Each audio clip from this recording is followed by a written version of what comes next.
Hello, my name is Richard Fisher, and I'm here to help you navigate through the book of Romans. This video examines why Paul was so effective in communicating and passing on his vision. He used methods known and accepted by the people of his time and of his day, and he was able to minister effectively so that when he finished communicating his heart and his vision, the people embraced it and gladly followed the mission and the vision that he gave them. Now, how did this come about? Well, I would like to look at three areas that will help us appreciate how Paul was able to be so effective. First of all, we need to look at the nature and structure of Paul's message. And second, we're going to look at the method that he used to communicate the gospel and the truth and to persuade others to follow him. We call that the rhetorical method. It's the use of rhetoric to persuade your audience. Also, and finally, we're going to look at some of the ideas that influenced Paul's message. There really is an argument about how certain ideas affected him, if all the ideas were equal, or if there were certain concepts or ideas or patterns that Paul followed as he proclaimed and developed his message. Actually, there's an argument about that today, and new perspectives are coming about all the time. We will look at that, and what we're going to find out as we look and as we examine those is there needs to be a focus and a foundation that we use versus methods that we also use to communicate that focus and foundation. Let's first of all look at the nature and structure of Paul's message.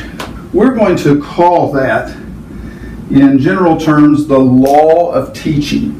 Paul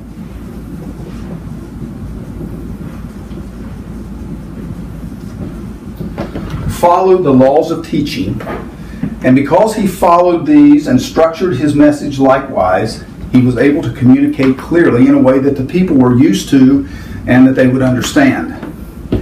One of the first things you need to know about the law of teaching, I'm just going to talk about three of them, is the first one is to know your audience.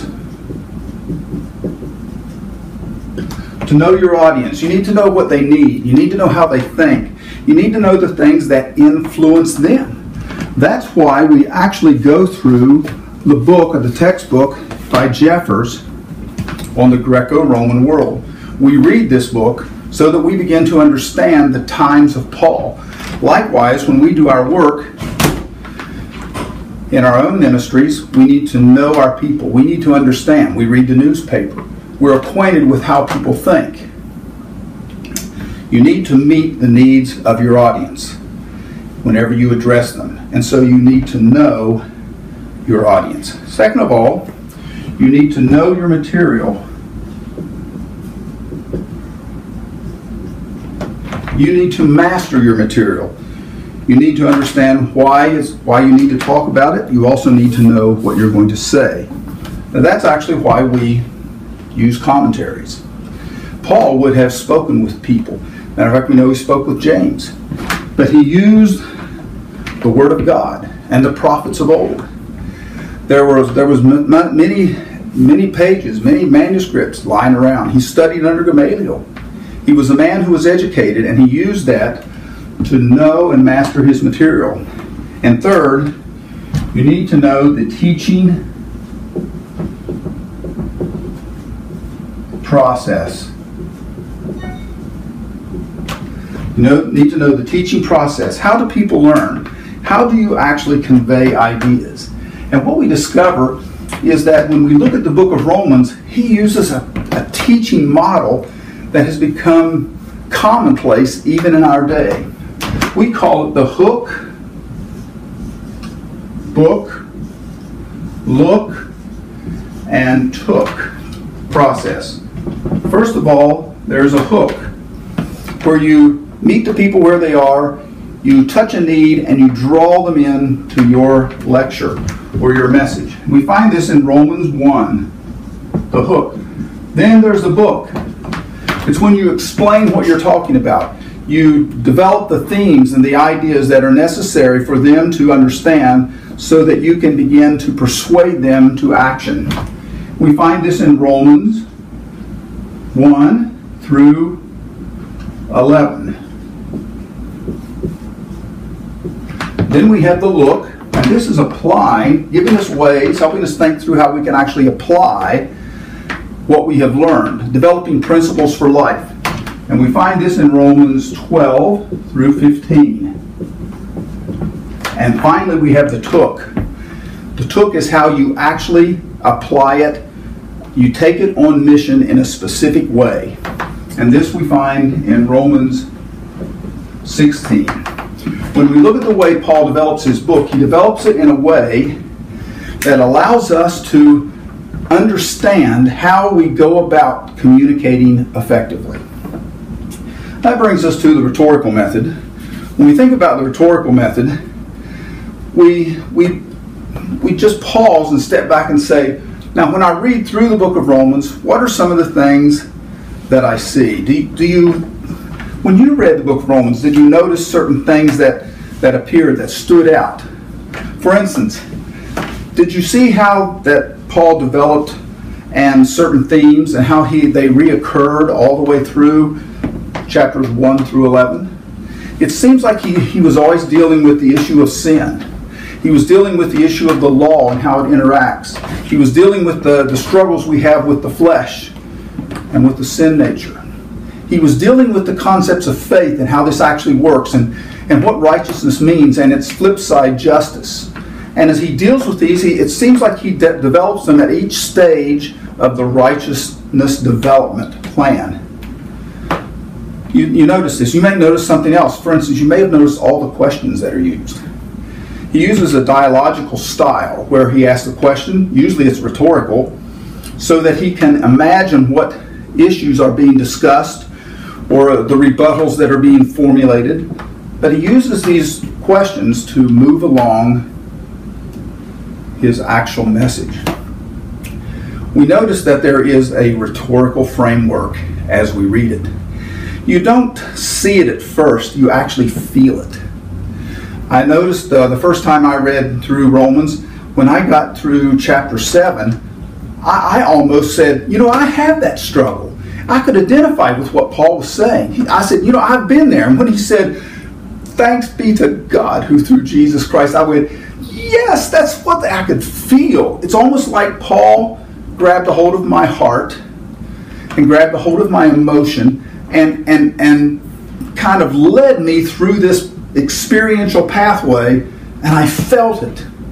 I remember reading through 9 through 11, and as I got to the end, I began to see how God had worked his plan through almost an impossible maze of foolishness and rejection and rebellion and lostness, destructive lifestyles. And he comes to the end of it, he says, and God did this, and Israel's going to be saved, and the Gentiles are going to hear, and the nations are going to receive the gospel, and we're all going to join together, and I could feel myself being caught up in the surge again. Praise God. His method is so wise. It is so wonderful to be part and to see what God has done in redeeming mankind. As I recall just continuing to read through it and realizing the pain and the struggle of groups within the church that were against one another, antagonistic, and reading the ways that they could begin to develop the unity and develop patterns of the heart. And I began to think, that's right. And I found myself caught up, and then finally Paul nails it when he says, this is what God has called me to do. And it's the most amazing thing. God has called me to go to the Gentiles. And then he says, and I want you to go with me. And I could feel the urge to say, assuming I was in Rome when Paul passed through, Paul, I'm with you. I want to go forth and proclaim the gospel to those who are lost.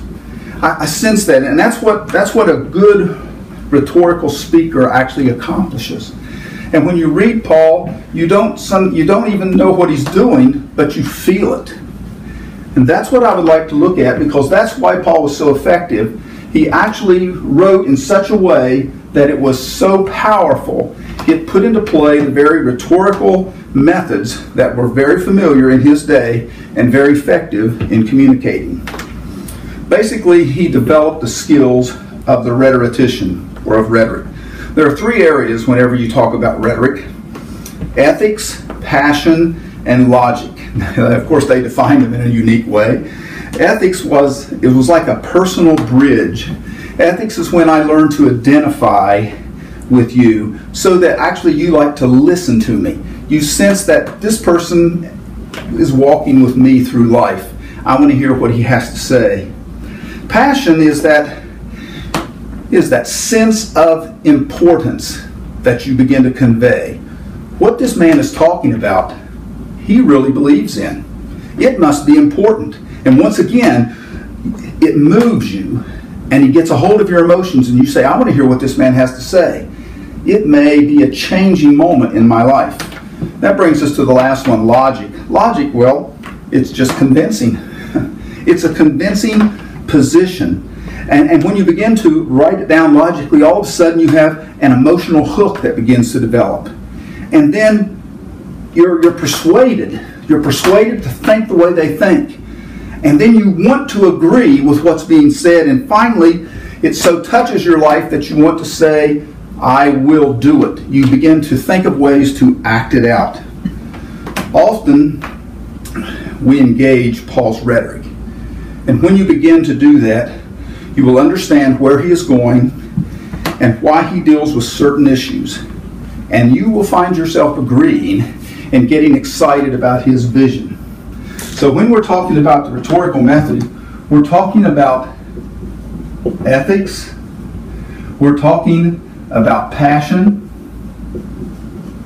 and we're talking about logic. And what this does, it persuades.